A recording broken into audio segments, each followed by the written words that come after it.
Hey guys, it's Mindy Flint, and I wanted to show you how to find property that is not on the internet, or not on the MLS. If you deal with a lot of undeveloped land listings, you will get phone calls from people looking for land to put a mobile home. So I am going to show you how to do that because I will be sending those calls to you. I will be referring them to you because it's a great way to build your business. Once you get a sign on a piece of land, no matter how big or small that land is, you're going to get calls on that sign. And those calls are people who are looking to build a house or place a house there. You can introduce the callers to builders, and then the callers are going to need to sell their current house. So that one little land listing has now got you 3% on the build side, 3% on the sell side for the house, and then 3% on the land sale, or 6% if the buyers choose not to have another realtor and they choose to have you write the contract. So I am going to show you how to find that on the realist, on the realist tax system. So the first thing you do, of course, is you have to log into HAR. We're going to go to the matrix, and under public records, you're going to use realist tax. Now, there's more than one way where you can get to the realist system, but this is how I do it. You can get there any way you like. And so I've got a call today, and the person is looking for about half an acre somewhere in the Tomball Spring district to place a mobile home. Now, finding a place to place a mobile home is going to be hard, so and time consuming. So what we're going to do over here is you're going to bring out the search screen, and we're going to go to My Search. And we're going to look at, okay, so we're going to use this land use core logic. It has a drop down arrow, so we're going to select from the list. And let's see if it pops up. There we go. Down here, all of these are how you can search the realist tax system. If you want to look for a health club, you click that. If you want to look for commercial acreage, you click that. Cemetery, you put in what you're trying to find. Right now, I'm trying to find undeveloped property that allows mobile homes. So to do that, I am going to check, I think they have like a mobile home section. Let's see. Mobile home lot or mobile home. Either one of those, because if it's in an area where they have mobile homes there, then if there's a vacant lot, they can put a mobile home there. Or if it's a vacant mobile home lot where it's zoned for mobile homes, then you can do it. I don't want to check mobile home park because then you really don't buy the land, you rent it. So we're going to click apply. And now he wants the Spring Tomball area. So we're just going to start out with Tomball in the city. And I think we can Tomball. You can add more than one area, but I don't want to add too much. Tomball. Okay, and it tells us down here, see the little circle moving, that we have 1,919 matches. That's a lot. So we're going to click the search and we're going to go to them.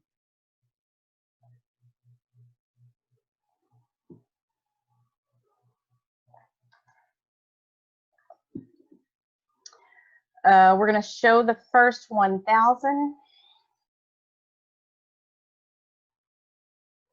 Okay, so I know that the guy, somebody called me today and they want a lot. I can't remember if I said that.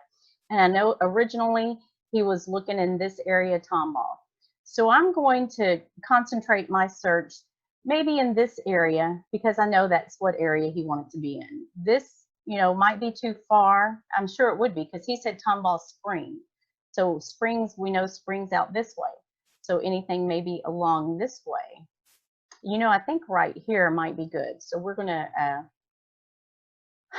zoom in and see what we can see. The black dots are showing where mobile homes are. Ooh, wait, that's a good one. Let's see. The purple means expired, and you get that by going right here, and you want to see the current MLS listings, and we're going to show expired for 12 months, sold for 6 months. And expired means if they had it on the lot once, if they had it on the market once, maybe they'll sell it, be willing to sell it. If it's just a lot, but it's not, it's a mobile home. These little buildings mean there's going to be a house there. So we don't want that. We just want a lot. That, I don't think mobile homes can go there. No, mobile homes can't go there. Yeah. Okay, so all these black ones are supposedly what my search has produced. If we get in closer, let's see if we can see a vacant lot. We're going to change the view up here in the top right-hand corner. We're going to go to hybrid. That's a lot of mobile homes. I don't see any vacant lots. And you just look for vacant lots. Right there, there's one. That right there is a good one. So we're going to zoom in. We know this lot's vacant. It hasn't sold since August 31st. We're going to click on report of 2000, August 31st of 2000. We're going to look up this person's name. It's Bert Hendrickson. He lives in Dogwood. Oh my gosh, lot square foot? That can't be right. But it's got a building on it. It looked like it was vacant. Yeah, this isn't a good one. I thought it was vacant, but it looks like it has a building on it. It's a retail store. Did I click on the right one? Oh, I guess that's a store and it's not a vacant lot.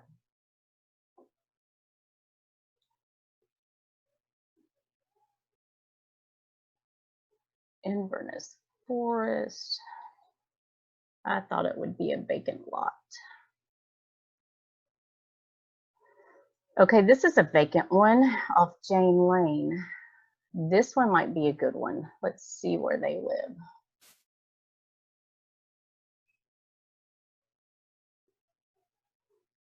This is an acre and a half. It's vacant.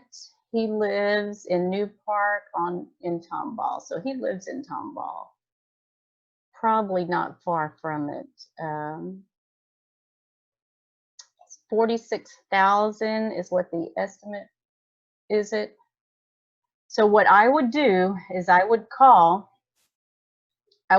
this person QT View, and this is how I would find his number. New Park, he's at New Park Drive, Tomball. Let's see. Copy. So get a subscription to whitepages.com.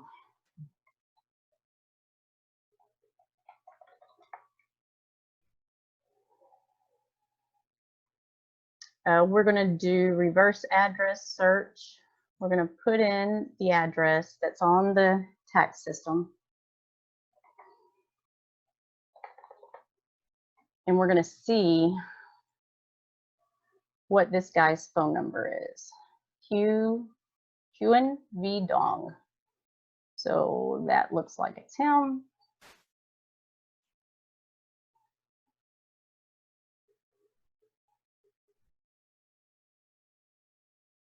Okay, but this shows him at Westview Drive. Sometimes the addresses will be off. This gives his mobile number.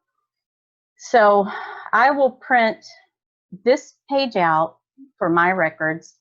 I'll write down Hugh, maybe this isn't the right one.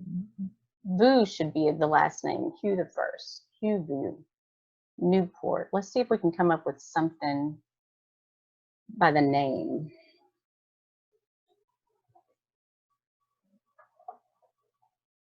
Hugh Vu. I don't know Dong, because the tax rolls could have his name wrong.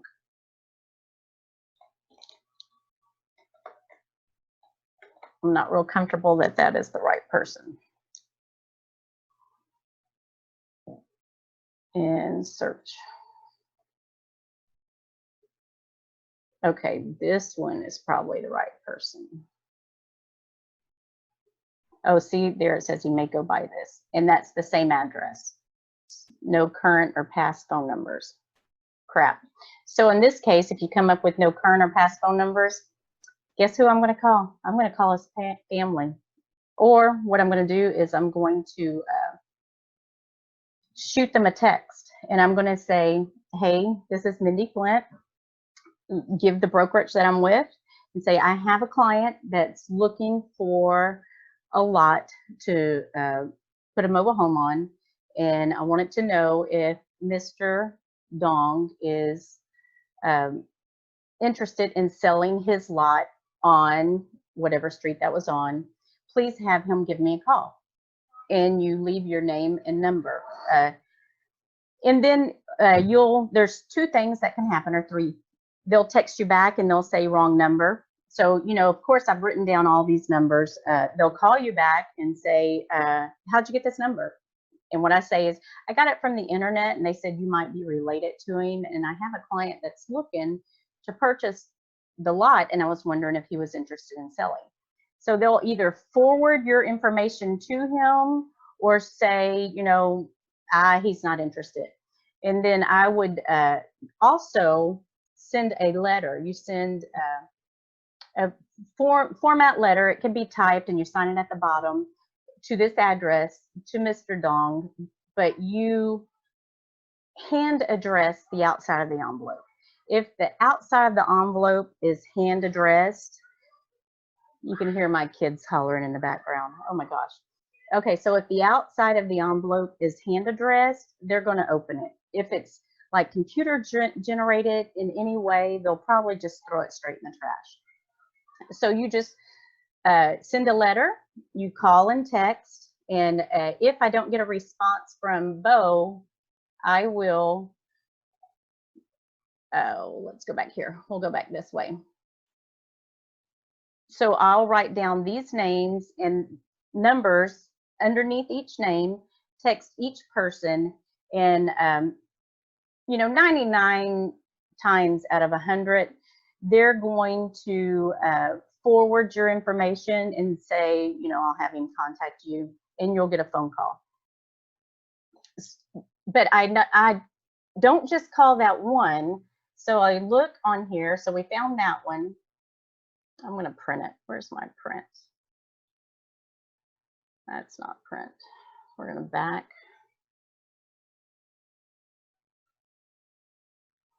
Where the heck is my print? And we're going to zoom. Zoom.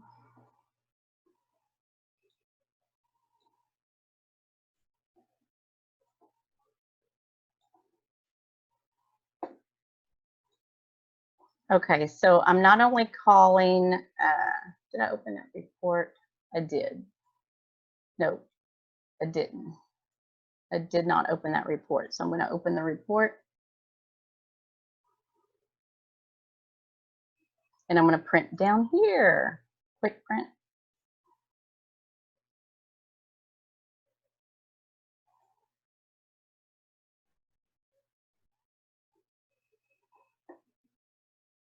Okay, so I'm going to print that.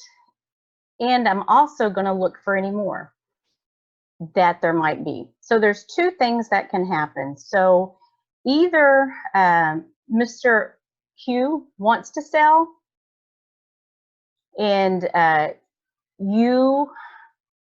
lot of times what happens is the person wanting to buy, does not want to pay what this person, the seller, wants to sell at.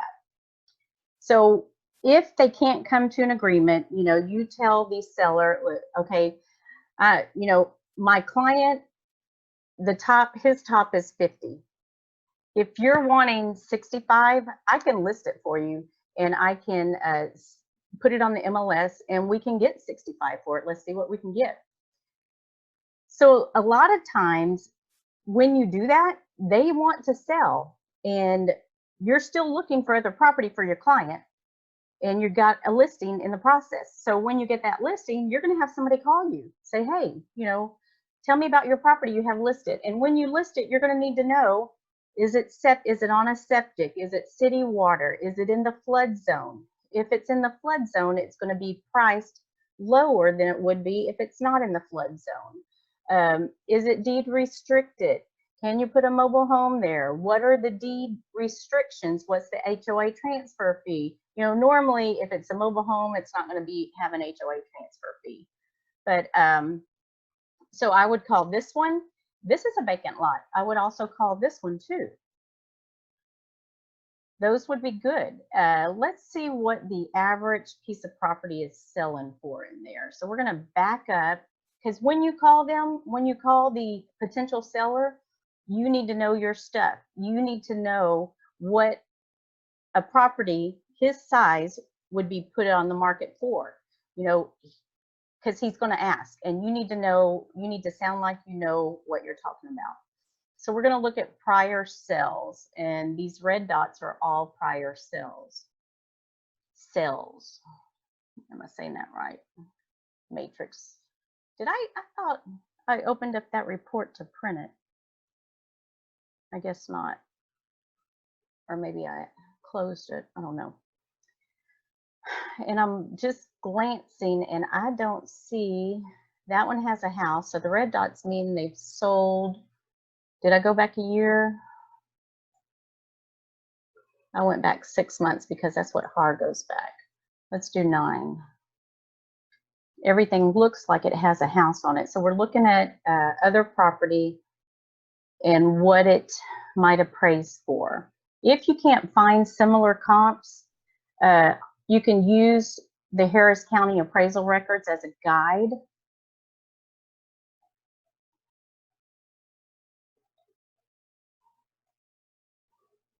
To tell if it's in the flood zone, come to this little sheets of paper stacked on each other, and you're going to click this mud. Sorry, flood zone.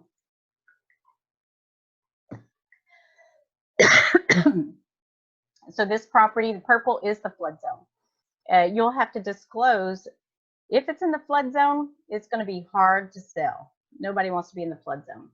So you'll have to disclose to your buyer that it is potentially in the flood zone, and they need to do their research.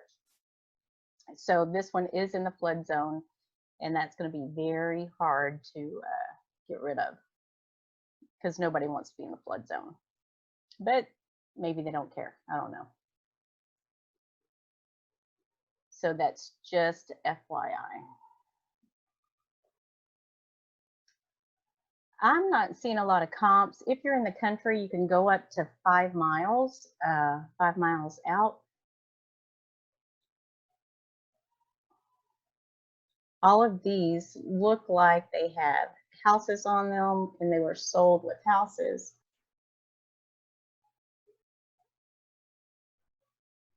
Boudreaux Straits. Oh, I have a listing over there. Fountain Blue. That's my listing right there on Fountain Blue.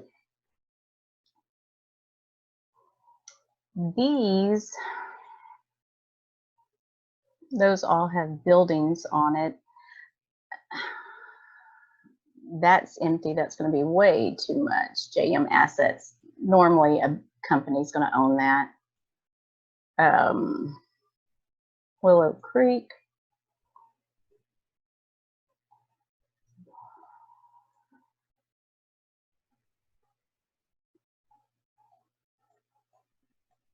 Those are going to be too big.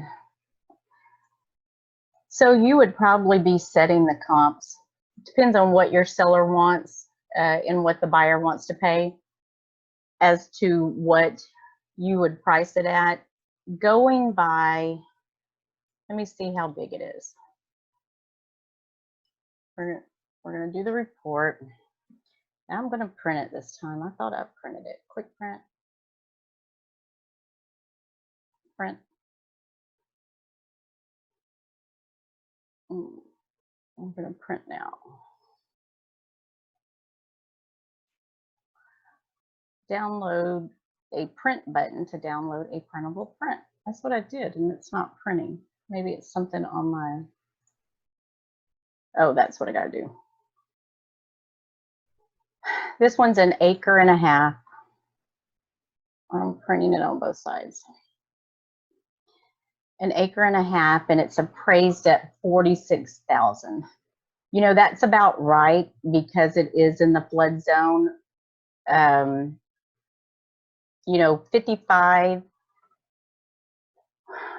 isn't unreasonable, but flood zone does make a difference.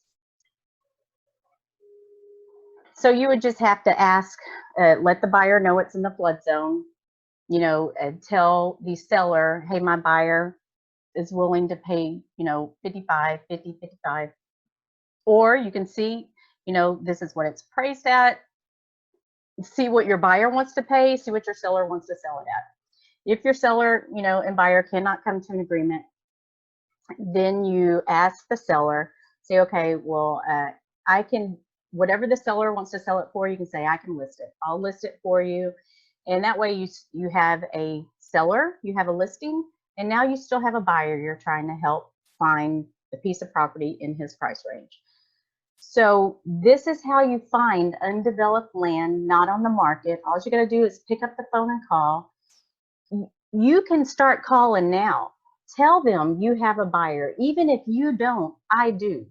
If you have a seller selling a lot, I have a buyer that's looking for a lot. So just say, I have a buyer that is looking. Are you willing to sell? And normally, if you stay around the appraised tax value, you're going to be good, you know, on these 1 acre, half acre lots. So call me if you have any questions, and please pick up the phone and start calling. If you're calling 10 people a day like this, you're going to get at least, I would say, 4 to 5 listings a week by calling 10 people a day. Can you imagine what type of business you would be doing if you are getting 4 to 5 lot listings a week? And then that means people are driving by, seeing your signs, they're calling you because they want to build. So that means you're going to be helping those buyers, you know, make sure they're not represented. And then you're going to need they're going to need your help selling. So this is a great way to generate business. And one other thing, when you're looking at these lots, you want to look at the sell date. You want the sell date to be older. If it was recent, like last year, they're not going to sell.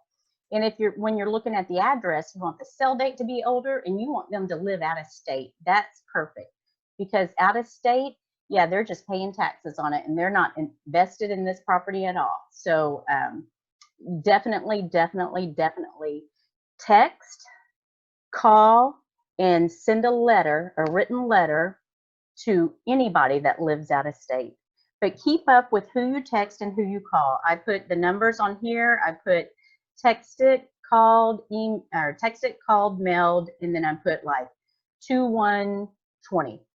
And I have some of these that go back to 17, you know, where I'm just constantly getting in touch with them, you know, every 3 to 4 months. And believe me, they do eventually kind of answer the phone or respond saying, yeah, I do want to sell. I've gotten your number and you've been persistent. You know what you're talking about. You know what you're doing. I do want to sell. So you got this, guys. Thanks for listening, and call me if you have any questions.